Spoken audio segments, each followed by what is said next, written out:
C'est paradoxal, mais c'est ainsi. Nous, les humains, nous transformons parfois en nos propres bourreaux, en couvant et en alimentant nos rancœurs comme des fleurs précieuses, quoique vénéneuses. Il arrive même que nous ne soyons pas conscients de la manière dont nous faisons obstacle à notre propre délivrance, de ce sentiment pesant d'injustice et de souffrance. Voyons ensemble comment ce mécanisme autodestructeur se manifeste dans notre quotidien. Notre esprit se transforme en une arène de relecture sans fin d'une situation traumatisante.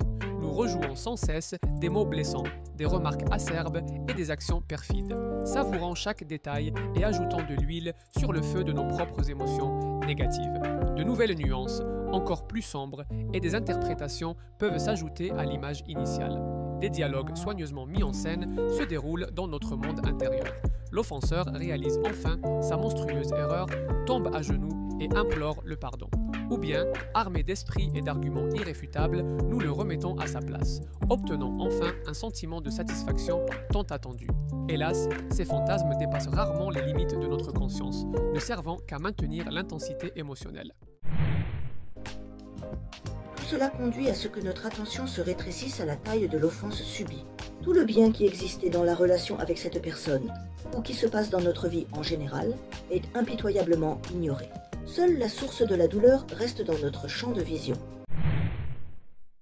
Le rôle de victime peut devenir étonnamment séduisant. Le ressentiment offre un sentiment de justification. Il nous permet de nous sentir victimes d'un traitement injuste et, par conséquent, d'espérer la sympathie et le soutien de notre entourage. Nous pouvons inconsciemment nous accrocher à cette image, craignant de perdre l'attention. Toute la responsabilité de ce qui s'est passé est sans appel rejetée sur l'offenseur. Nous refusons d'analyser notre propre rôle dans le conflit ou de chercher des moyens de le résoudre, car c'est entièrement sa faute. Le ressentiment peut devenir une excuse commode à notre passivité. Je ne peux pas aller de l'avant tant qu'il ou elle ne s'excuse pas. Je n'ai pas la force de changer quoi que ce soit après avoir été traité de cette façon. Nous nous cachons derrière un mur de ressentiment, évitant ainsi la nécessité de prendre la responsabilité de notre propre vie et de notre bonheur. Souvent, nous ne faisons pas que garder notre ressentiment à l'intérieur, nous le partageons. Raconter l'histoire de notre grief devient un besoin compulsif. Nous répétons sans cesse les détails de l'offense à nos amis, nos proches, nos collègues et parfois même à de simples connaissances. Chaque nouveau récit nous replonge dans des expériences douloureuses, renforçant l'image négative de l'offenseur dans notre esprit. En partageant notre histoire, nous recherchons moins la sympathie que la confirmation de notre propre bon droit.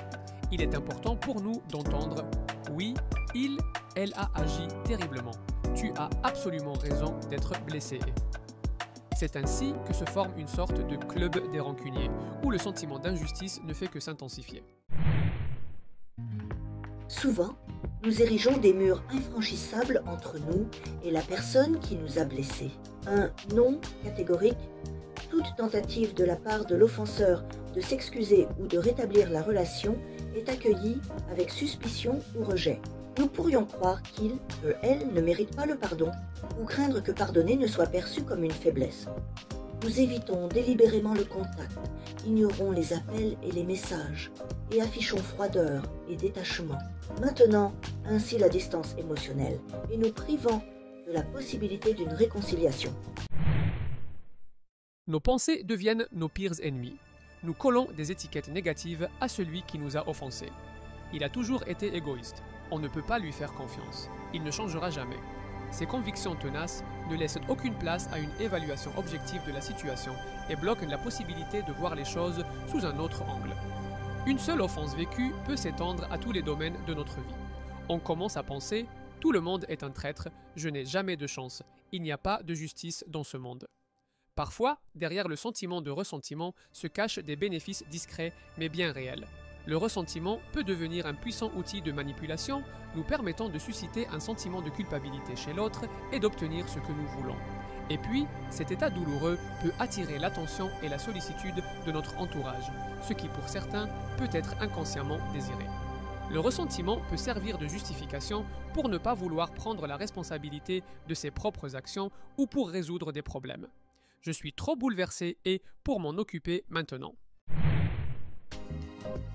Le ressentiment n'est souvent que la partie émergée de l'iceberg, dissimulant des blessures émotionnelles plus profondes et des expériences d'enfance non résolues.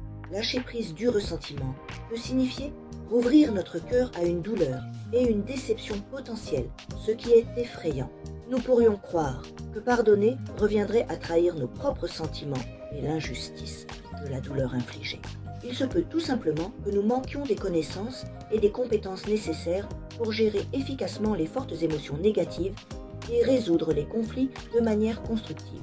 Pour briser ce cercle vicieux et nous libérer du fardeau oppressant du ressentiment, il est avant tout nécessaire de prendre conscience de ces mécanismes d'auto-maintien.